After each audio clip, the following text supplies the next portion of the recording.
కూడా ఒక సందర్భం ఉంది. మా ఉపేంద్ర రాజ్పల్లి గారు అనే నాకు వెరీ గుడ్ ఫ్రెండ్. ఆయన ఇక్కడ కాదు అమెరికాలో ఉంటారు.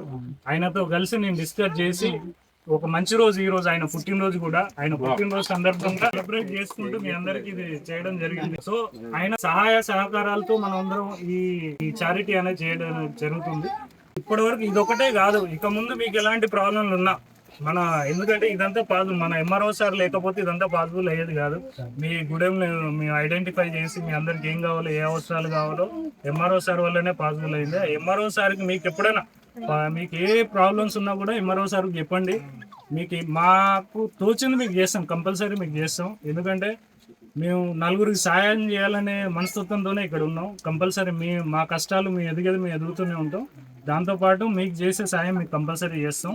మీరు కంపల్సరీ మీ అందరూ మా ఉపేంద్ర సార్ని కానీ నన్ను కానీ దీవించాలని కోరుకుంటున్నాను. Okay sir, thank you sir. ఎందుకంటే మొన్న మహేమార సార్ వచ్చింది, నైట్ వచ్చి అందరికీ ఎగ్జామ్ చేసి మాట్లాడింది. ఇలా వస్తాము సార్, ఈరోజు సార్ వస్తాము కొంచెం ఆ రోజు అందరు ఉండదంటే అందరు ఉన్నాం సార్. ఇక ఉన్నాం ఇంత వర్షకాలం ఎండ లేక ఏదో కష్టపడి మీకు అసలు ఫుడ్ ఇచ్చేది ఇస్తాంగా అందరూ ఏటు కాకుండా ఇవాళ ఉన్నాం సార్. చాలా మాకు సంతోషం అనిపిస్తుంది. ఎందుకంటే ఇప్పుడు మాకు పొలం అంటే ఏంటంటే కొంచెం నీళ్ళు గురించి కొంచెం పొలం ఉంటుంది సార్. మురికి నీళ్ళు తాగి కొంచెం ఇలా జ్వరం రావాలి, దోమలు రావాలి. ఇట్లా మా ఊరు ఒకరు చెప్పింది, ఇట్లానే దోమకర్ల దోట తేలికర్లు ఉంటాను చూస్తాను సార్ చెప్పినట్టు ఈరోజు సార్ చెప్పింది సార్ చెప్పినది తెప్పించారు సార్. కానీ నీళ్ళు గురించి చాలా కష్టం ఉంది సార్ నాకు. నీళ్ళ గురించి ఆలోచన చేద్దాం, నీళ్ళ గురించి ఆలోచన చేద్దాం కంపల్సరీ. మీ దేవయ్య గారు ఏమంటానంటే మాకు వాటర్ ప్రాబ్లం ఉండేది, మురికి మీద వస్తుంటుంది చెప్తుండు సార్. అంటే ఈ బోర్లో నుంచి ఫిల్టర్ చేసి అది పెడితే మంచినీళ్ళు తాగొచ్చు కదా సార్. ఆలోచించి దాన్ని కూడా అయ్యేలాగా చేద్దాం. దాంతో పాటు మీ పిల్లల్ని అందరినీ మంచిగా చదివించండి. చదువుకోవడమే మంచి ఇంపార్టెంట్. ఎందుకంటే ఇంకో 10 సంవత్సరాలలో జనరేషన్ మొత్తం మారుతుంది. చదువుకున్న వాళ్ళకే ఇక్కడ మంచి ఫ్యూచర్ ఉంటుంది. కాబట్టి మీరు కష్టపడ్డట్టు మీ పిల్లలు కూడా కష్టపడదు. మీరు కష్టపడ్డా ఏం చేసినా కొంచెం దూరమైనా కూడా పిల్లల్ని బడికి పంపించండి.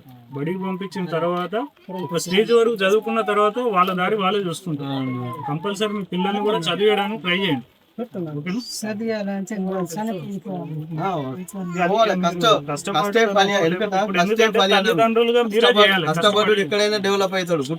చదువుకున్నా కాబట్టి అంత దూరం హైదరాబాద్ పోయి ఈ పొజిషన్ లో ఉన్నా నేను.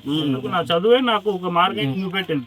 కాకపోతే పిల్లలకు కూడా మీరు చదువు ఎంత కష్టపడి చదువు ఇప్పిస్తే అంత ఒక మార్గానికి వెళ్తారు. ఎందుకంటే మీ దాంట్లో నుంచి కూడా రేపు పొద్దున కలెక్టర్ కావచ్చు, పోలీస్ ఆఫీసర్ కావచ్చు, ఏదైనా కావచ్చు.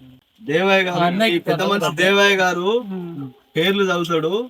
మీ 24 గుడిసెలు ఉన్నాయి కదా, 24 గుడిసెల ఒక్కొక్క పేరు చదువుతాడు.